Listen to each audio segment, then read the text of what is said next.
The United States Congress has two parts, the Senate and the House of Representatives. Think of Congress like a team that makes the laws for our country.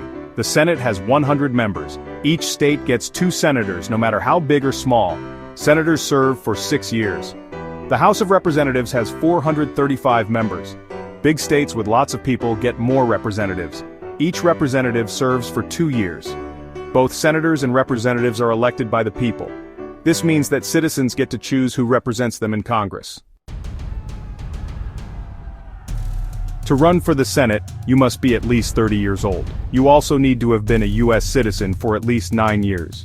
Finally, you must live in the state you want to represent. To run for the House, you must be at least 25 years old. You need to have been a U.S. citizen for at least 7 years. And like senators, you must live in the state and district you want to represent. These are just the basic rules. Each state might have extra requirements. Running for office also takes a lot of hard work, dedication, and often money.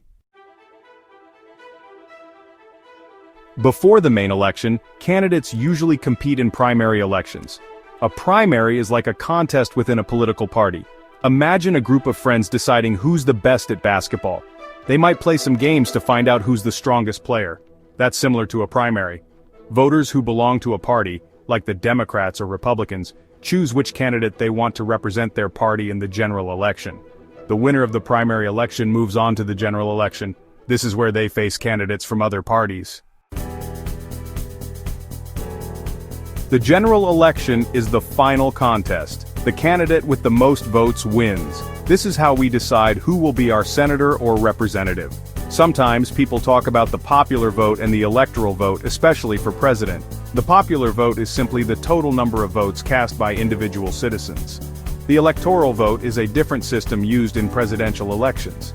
Each state gets a certain number of electoral votes based on its population. In most states, the candidate who wins the popular vote also wins all of that state's electoral votes. To win the presidency, a candidate needs to win a majority of the electoral votes, not necessarily the most popular votes nationwide.